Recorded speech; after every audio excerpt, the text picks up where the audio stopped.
Greetings and salutations, all you beautiful people. We have returned to League Unlock. Eric and Mark here with you beauties with something we've been waiting actual years for, and that is the Hall of Fame, dubbed, of course, copyright pending Hall of Legends for League of Legends. We got our first honoree, and as soon as you heard that it was going to be active players included, it was a pretty easy one. I think there'd be some riots if, of course, it wasn't Faker being the first one installed into the Hall of Legends.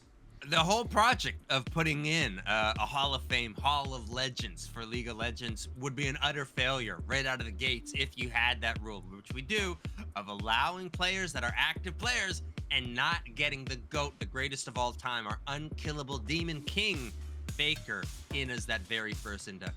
And listen, I love all the they're making a trailer, they're making a movie for this guy. He's getting a custom Mercedes Benz that T1 fans can roll up to the office and heckle the boys in.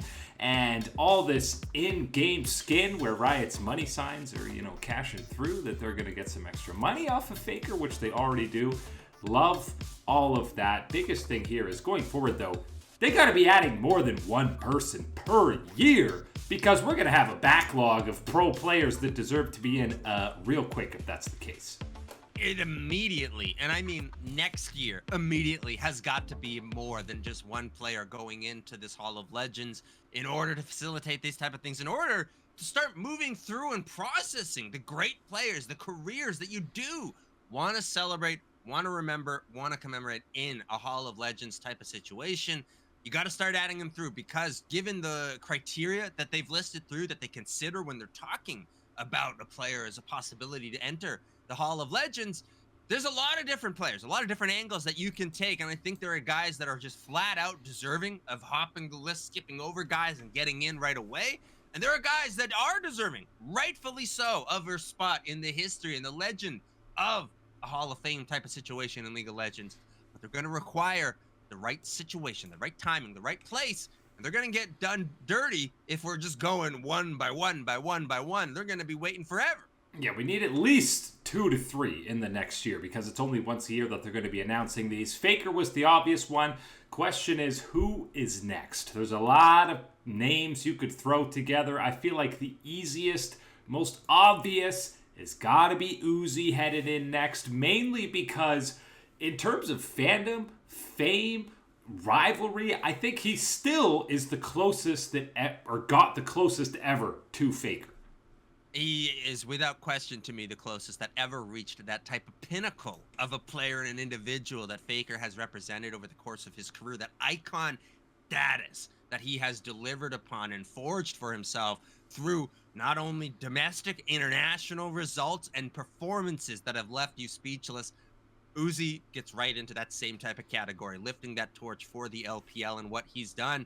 My biggest thing when I'm thinking about Uzi entering it, it's not checking and doing the validation of all of his stats, because they're all there. You just check them off. You don't even need to do that double check, extra homework to look at it. And Uzi is passing the grade. The question for me, Uzi, is it a Vayne skin or an Ezreal skin? Which one are we rolling with for the president in the bot lane? And listen, despite not having an actual Worlds title, and okay, he's only got a couple LPL titles, I know the criteria is so incredibly high, but when you look at some of the other things in terms of just raising the level of League of Legends as a whole, as the esport itself, you think of all the all-star tournaments that Uzi was a part of, you think of just the highlight reel plays and the people who became fans of either playing the role of AD carry or just the esport itself, especially within the massive Chinese audience. You know that Uzi is more than deserving. He's going to be in this Hall of Legends. I'd be shocked if he wasn't on that next round as we enter the second phase, I guess. I mean, it's going to be basically a full year till we're getting these names back in, but Uzi absolutely deserving of being on that round, because even though all the trophies aren't with some of the other guys, they're not as high as some of the other guys that will be on this list. You look at individual kill numbers that he's had on some of the biggest international stages, and yeah, he's getting check marks across the board. You know, it's always something that I like to check back with the live events I've been fortunate enough to go to and the great moments that I've experienced at these live events. And one of them, of course, is seeing Uzi lock in that vein against T1 back at the 2017 World Championship semifinals. That moment, that excitement, that hype in the atmosphere of the crowd for him to lock in a signature champion like that in a signature series and moment, that was a very iconic one for me, and one that will always stick with me when I remember what type of impact, what type of player, what type of energy Uzi could bring to a series, to the crowd, to the game of League of Legends. And another case in point for that is the guy's retired for a couple of years, and he single-handedly brings up a squad like BLG, not modern day BLG that's actually winning events, but a pretty irrelevant organization. Just having a then somewhat washed up Uzi on the roster all of a sudden becomes a fan favorite team in the LPL. Yeah, this is a player that of all the criteria that you're looking through, he is, other than Faker, the guy that I think is hitting almost all those type of check marks and hitting those boxes, making sure that he's got everything crossed off. This is about as safe a second pick you could possibly make, is slotting in Uzi into the Hall of Legends. There are a handful of other guys, though, that you could put in that conversation alongside Uzi as one of the other 2-3 guys that get into that next phase, and one of them is obviously one of the GOATs when you're talking about supports, and that is Mata. Obviously, I mean, title-wise, he's got a World Championship, was an MVP, he's got an LPL, he's got an LCK title, and again, most importantly, with some of the next few guys we're going to talk about here are the impact they had on the evolution of the game itself. Because the play style that Samsung White and especially Mata embodied, as you can see now in his post-playing coaching career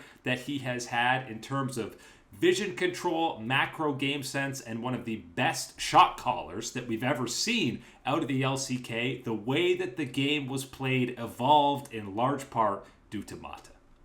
The guy that I think for many others, just like myself, taught us that supports are not losers. They aren't wimps. They are absolutely the biggest Giga Chad you can have on your team. If they are playing the way that Mata can play and the way that he enables and set up his teammates, absolutely game-changing, game-breaking, the way that he was able to play and impact the game and really elevate that support role to a whole nother level and what you were able to do for your team.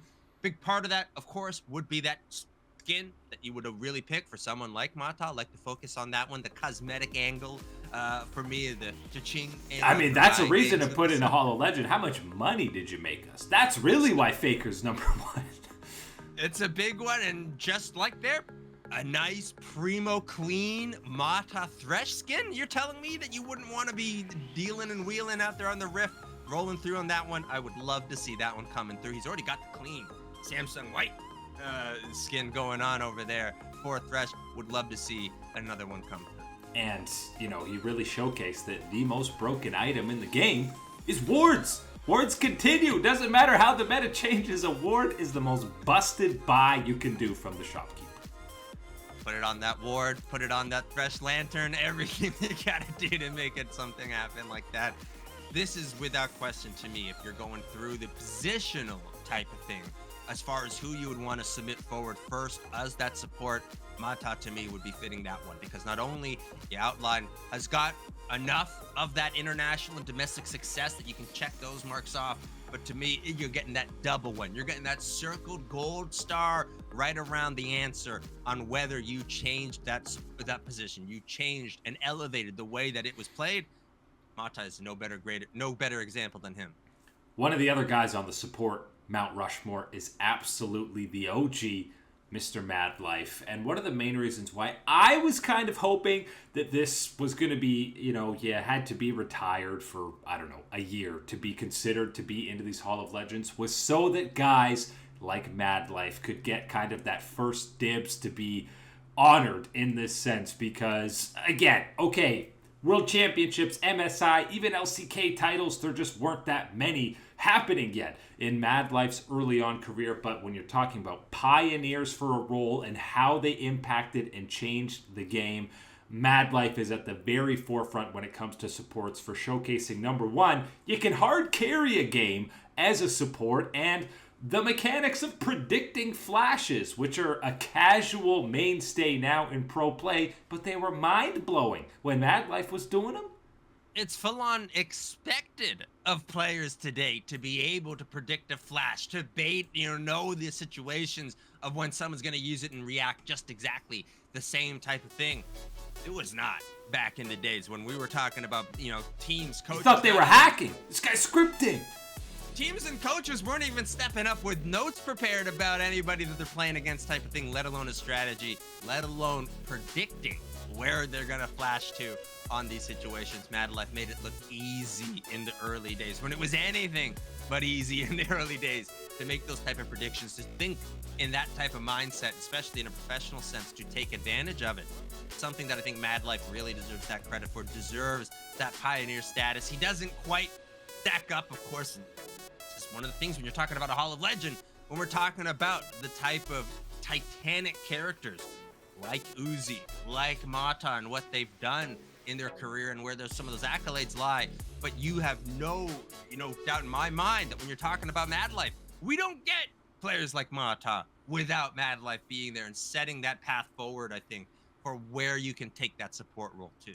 And you can again talk about the level of fandom that a player has, because even going up to like 2016 when Mad Life was at the tail end of his power level, he's still getting voted into these all-star events because the general consensus from the fan and the audience is, we love this dude.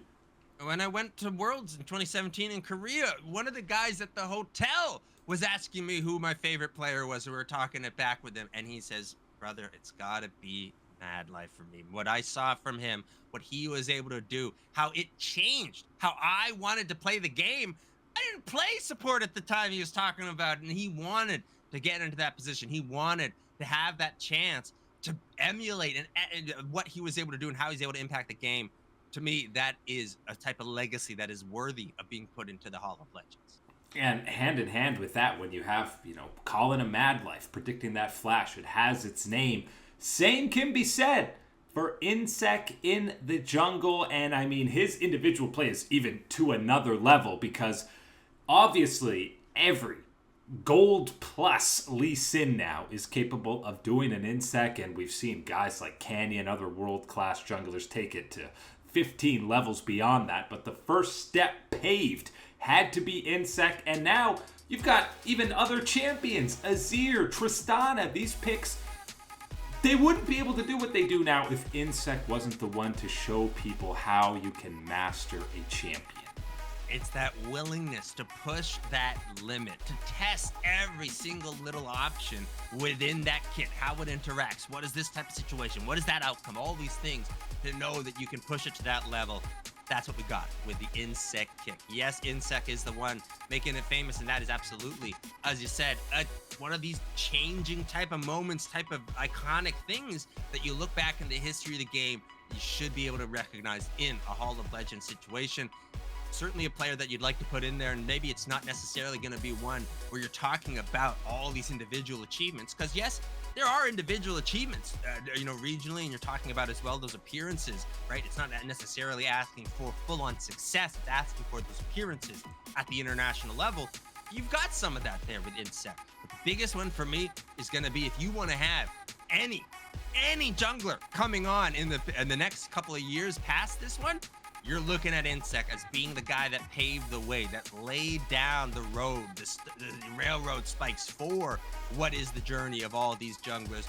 You want to throw Canyon into that Hall of Legends real soon? Yeah, we really do want to do that real soon.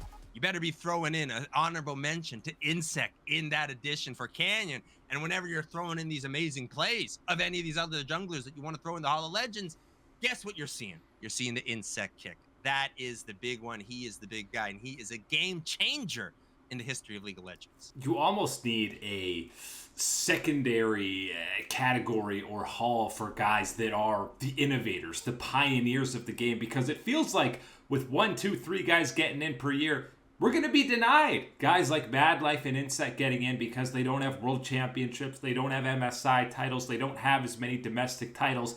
I want to see alongside the Hall of Legends, the Hall of Innovators or something. We'll come up with a way better name, but I want them to make it like, those glass tunnels that you go through at the aquarium with the sharks all over you and things like that. I want the glass Insec kick tunnel where you get all of a sudden launched through that tunnel and playing alongside you.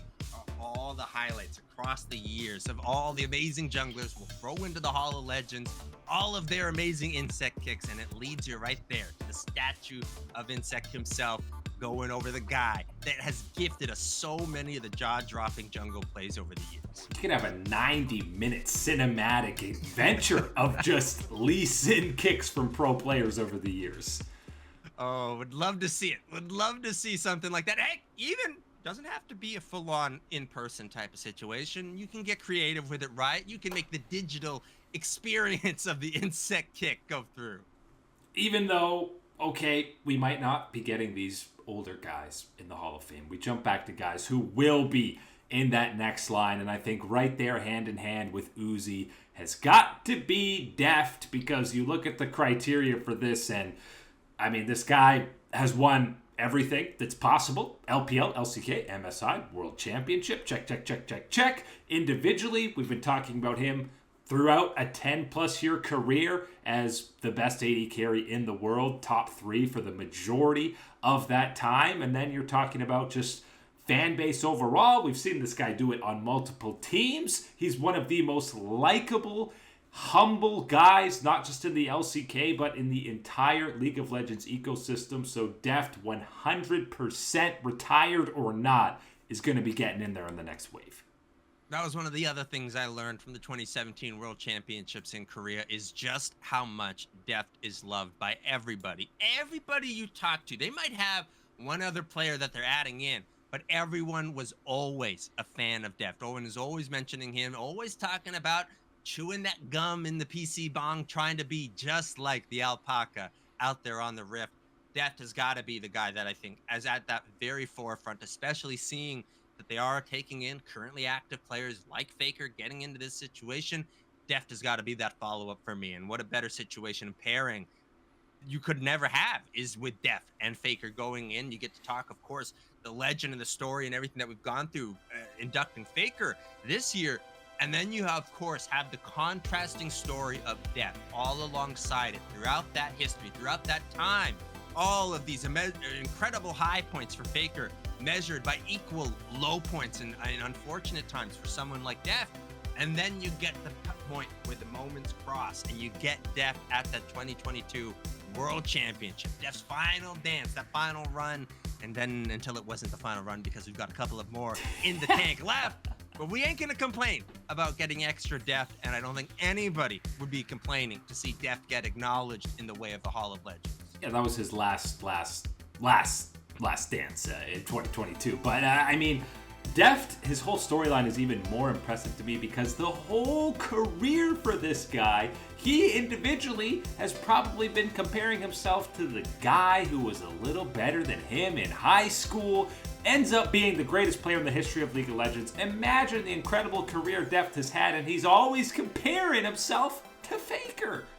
And one of the aspects that Deft can bring in that Faker can't bring in to this type of thing is that global presence. Yes, Faker is a global brand, and there is global fandom for the top player, the most memorable player of all time in League of Legends. But what Deft did when he went to the LPL, the fandom that he generated there and has maintained and brought back with him to the LCK, where he already had that home fan base, has certainly been something else. I think there is one thing and one constant other than Faker, the player that I think gets the most respect, most adoration around the world, to me, would be a player like Deft. To me, that has got to be that number one choice for you heading in after Faker. Immediately went to the LPL and won an international title against Korea in EDG at that first installment of the Midseason Invitational. Last guy who's got to be in this first round conversation is one of, listen, rookie in the LPL. We know all the numbers are there. This guy has 4 LPL MVPs. Even when he's been on some garbage teams, he's been a standout world-class mid laner. He's got his Worlds title. He's got an LPL title. But I think the thing that stands out the most for rookie and why he should be getting into this hall is because one of the first imports coming over to the LPL was Rookie, and what he has embodied since he joined the LPL, how he's embraced the Chinese fans and how they've embraced him. We've seen time and time again, he's not just here as an import, he's learned the language and he's been translating to Korean for some of the guys that have come over, most namely the Shy, but the way he has just been embraced and what he has embodied, Rookie absolutely deserving to be in this conversation. Yeah, there's certainly more than enough of the, on the riff, on paper achievements and accolades that you can put down for Rookie to be in this type of conversation, to entertain a conversation where you're talking about Rookie entering the Hall of Legends, and then you put in that X factor, as you laid out, what he has meant as an import to the LPL, and truly a pioneer and one that has really set a gold standard for being someone that is brought into another region, truly embraces it, and tries to make the best out of not only his new home, but to make sure that this new home is going to be the best home for anybody to come and enter into. And I think Rookie has been the guy that has taken that spear front for the LPL, truly pioneer, icon in that type of way. He's got all the amazing plays that we want to talk about. Of course, the 2018 World Championship run that he went through was a big, important part of that one. Rookie's got to be right up there, but if we're talking about Rookie, I don't want people to think that it's too crazy to entertain a conversation where we're talking about Caps being a player that enters the Hall of Legends at some type of point.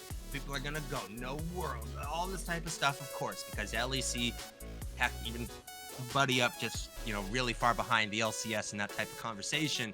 There are places within what they've listed out as the requirements, their guidelines for how you get in, that a player like Caps would fit, no question, in that type of one. Now, you're going to have to obviously have a couple of guys move in on through, and including a guy like Rookie, the guy that we are talking about here, who is, I think, in kind of that top 5 type of range, I would say, for the, for Riot Games to consider for this next Hall of Legends inductee. But there's no question. LCS players, hard-pressed to make an argument for them, but Caps will be the first EU person to be inducted into this, and even right now with his career, you could make the case for Caps being in that conversation. That's how good the Western GOAT has been, but that is it today for League Godlock. Eric and Mark here with you beautiful people. As always, thank you for hanging out with us, and we will catch you on that flippity flip.